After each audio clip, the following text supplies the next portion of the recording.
Continuando entonces con la lección, justamente después que Dios llama a Moisés y que le marca allí, ¿cierto?, que era tierra santa, donde Moisés tiene una actitud de adoración, de respeto, aparece el otro gran incidente, Denis, que aparece allí, ¿cierto?, día lunes, si ustedes me acompañan, es la muerte de los primogénitos, la Pascua y la adoración. Y aquí como que, en cierto sentido, podríamos decir, un pueblo forzado a adorar. En ese sentido, el que no adoraba, es decir, tenía consecuencias fatales. Sí. Medio como que allí un Dios que marca, impone algo y quiere que se haga de esa manera. Hoy lo veríamos un poquito arbitrario. Sí, si lo miráramos con los ojos de nuestra realidad. Pero pasa que tenemos que mirarlo en el contexto histórico de ese momento, ¿no? La Pascua fue un momento muy importante para el pueblo de Israel, al punto que los judíos lo siguen, siguen celebrando, ¿no? Y fue un quiebre, digamos, en la vida del pueblo de Israel. A mí me suena medio duro ahora que la represalia, digamos, de que murieran todos los primogénitos, ¿no? Pero si miramos el simbolismo y todo lo que representó en el momento de la liberación del pueblo de Israel, podemos llegar a entenderlo o por lo menos ubicarlo en la época, ¿no? El mensaje era bien claro, debía por lo menos ser bien claro, no solamente para el pueblo de Israel, sino también para los egipcios, ¿no? Para los egipcios. Es decir, más que una campaña evangelística, era, digamos así, era una noche evangelística. Ellos tenían que, sí o sí, después de haber tenido varios, ¿no? Porque Dios les dio varias oportunidades. Tenemos que entender que el contexto vinieron 6 plagas antes. Era la última. La última, y ellos seguían duros, ¿no? Sí, y dentro de, digamos, no era arbitrario en el sentido de que ahí estaba el evangelio presentado, estaba representado en el Cordero, ¿no es cierto? A nosotros hoy en día tampoco eso lo entendemos muy bien, porque todo el tema de sacrificio de sangre y de eso es como que a veces hasta nos produce un poquito de repulsión, ¿no? Porque no estamos acostumbrados. Pero es como que Dios tomó elementos de la cultura existente para que hubiera elementos gráficos que representaran bien claramente lo que iba a pasar, el plan de salvación, ¿no? Qué bueno. Y ahí está el cordero sin mancha, está la sangre, y el que no acepta esa sangre del cordero no podía ser salvo. No puede ser salvo. Claro. Está clarito. Bien entendido. Para el que no quiere entenderlo, no había otra opción. El hecho es que entonces Dios pide, ¿cierto?, que se manche con sangre el poste de la puerta. Y entonces allí, ¿cierto?, dice el versículo 27 de Éxodo 12, si ustedes me acompañan allí en el lunes 4, dice: vosotros responderéis, es la víctima de la Pascua de Jehová, el cual pasó por encima de las casas de los hijos de Israel en Egipto, cuando hirió a los egipcios y libró nuestras casas. Entonces el pueblo se inclinó y adoró. Es decir, el simbolismo y el significado aquí de la adoración. Es decir, la adoración va más allá de un acto simple, superficial o de conducta o de cierto ritualismo.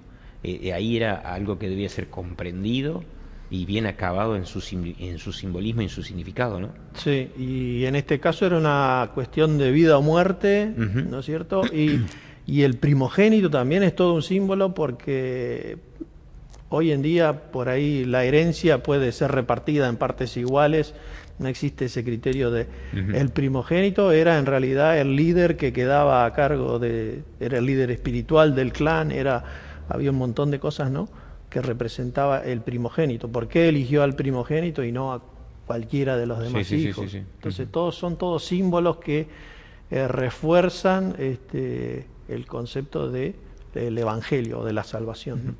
Yo puse 3 cosas. Primero digo, debe haber aceptación por parte, ¿cierto?, del adorador, reconocimiento a quién adorar, y entonces el respeto. Yo puse el respeto en el tema de cómo hacerlo, ¿no? Es decir, aquí Dios señala cómo debían hacerlo. No es que de repente uno dice: no, voy a poner la mancha de sangre acá abajo, o voy a poner una pintura. No.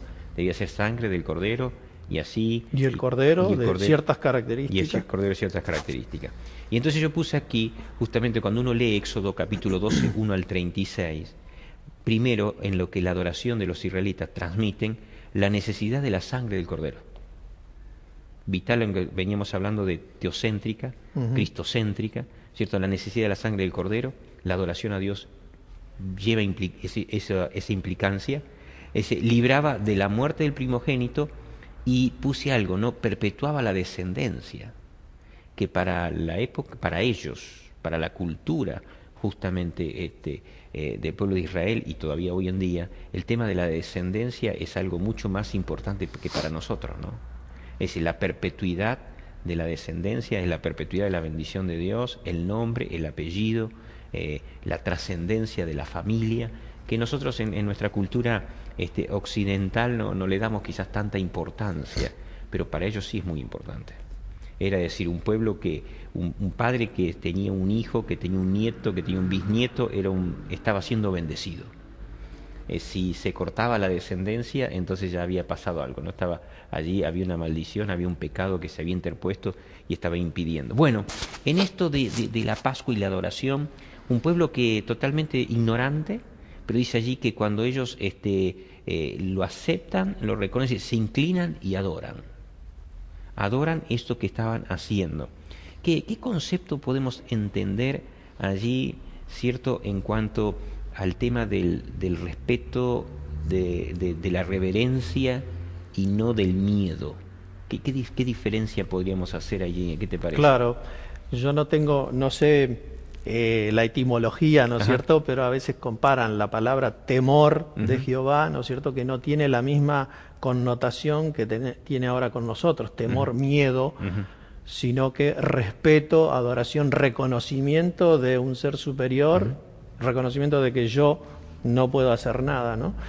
Y es interesante que los que reconocieron eso, ¿no es cierto?, y adoraron, no eran solo los israelitas, sino, digamos, también algunos de los egipcios, que después por eso se llama el pueblo mixto, ¿no? Porque algunos de ellos también reconocieron y fueron salvos sus primogénitos, y algunos de ellos salieron después con el pueblo de Israel.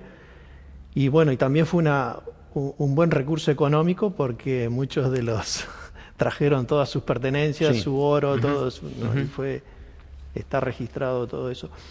Pero sin duda es que el reconocimiento de un creador, un ser superior, la criatura se siente inferior.